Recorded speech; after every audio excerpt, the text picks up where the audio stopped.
Hey tubers, welcome back to The Curious Consumer. Ben here giving you a review on a controller called the Fusion Pro Controller from PowerA.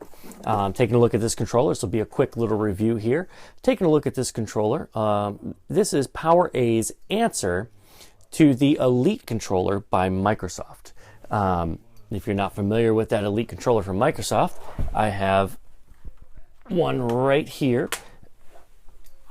That would be this controller, the Elite controller by Microsoft, obviously with the removable buttons and the trigger buttons on the back with the trigger stops. So that would be the Microsoft version of the Elite controller, obviously. And this is PowerA's answer, or one of their answers. There is another PowerA controller where these pieces are actually detachable. So let me give you a quick tour of the controller. One thing you'll notice here is that these thumb pads are enlarged. These are their precision thumb pads for better grip and better gaming. Bigger thumb pads, meaning for, obviously for bigger thumbs and better grip on their thumb pads. They have a regular crosshair directional pad, regular X, B, A, and Y buttons. If you flip the controller over or onto the top, you'll see that this controller is a wired controller. Not a bad thing, but you'll see why it's wired in just a moment. You have your bumper button, your trigger button, bumper and trigger, obviously. But the beauty part to this controller is right here on the back. So much like the Xbox or Microsoft Elite controller where it has the triggers on the back of the controller, this particular controller has buttons on it. So you have a button here, a button here, and two more buttons on this side as well.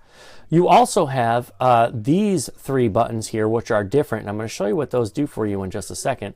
But if you look right here and right here, these are trigger lock buttons. So as you can see, my trigger goes all the way down here, but if I flip the trigger, it actually goes a lot less. So it is a trigger stop on this controller. I believe I bought this controller on Amazon, and again, I'm not getting paid for this video. This is clearly, or just so you guys know, this is just my opinion. This isn't somebody paying me to say something about this controller. But I bought this on Amazon. I paid about $50. Typically, this controller anywhere between $50 and $70. And what I'll do is I'll leave a link in the description below.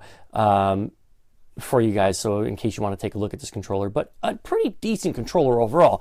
Surprisingly enough, being a third-party controller, this controller fits really well in the hand. These grips are just plastic. They're not a super grippy plastic, just a regular plastic grip. But I really do enjoy these large thumb pads. They have a lot of really great grip around the edges, and this controller is customizable. Before I get into that, just to let you know, it is a 2.5 millimeter jack on the bottom. Or no, is that 3.5 millimeter? I'll double check. I'll put that in the description as well. But on the back here, these three buttons, you see one here. This one says 1. I don't know if you can see that. Let me try to focus there. This one says 1. This one says 2. And then this one is a light. If I go onto the back here and I press that button, like press the button number 1, the controller lights up. And it will change colors between green, blue, it goes to like a purplish color, red, yellow, green again, and it just keeps going through the cycle. Well, if I press number 2, the same thing happens to the thumb pads. So as you can see, the thumb pads actually change a bit as well. So another really great option for a secondary controller for anyone who's looking for even a tournament style controller or a inexpensive type of Elite controller for the Xbox One. All the functionality is the same.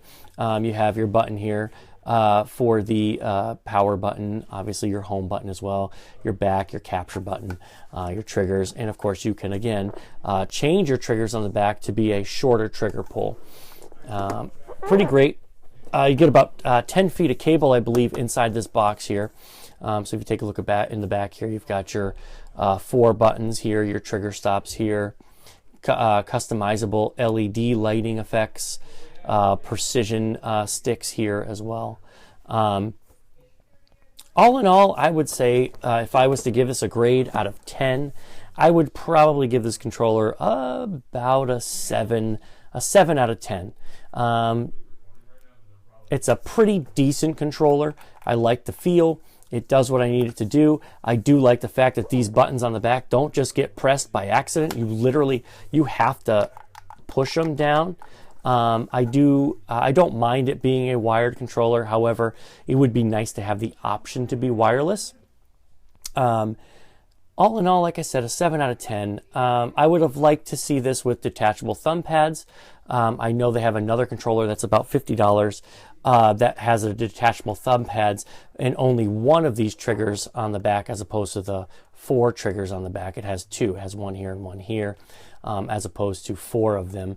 And I know it has a trigger stops. And that controller, to me, doesn't look as good. Aesthetically, this is a pleasing controller. I just wish it had more grip on the sides. And I wish there was a way for me to maybe have the lights on, but at a dimmer mode. I know there's a way to dim them, but I wish it was just a little bit dimmer.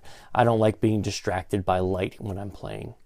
Well, guys, this is, again, The Curious Consumer. Ben, just giving you another quick review on another option for controllers for your Xbox One. Again, guys, thanks so much for watching.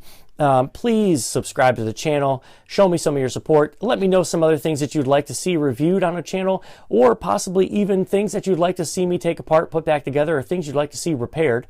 Guys, again, thanks so much for checking in, coming to the channel. Please rate, comment, and subscribe, and I will catch you in the next one. Thanks so much, guys, for watching.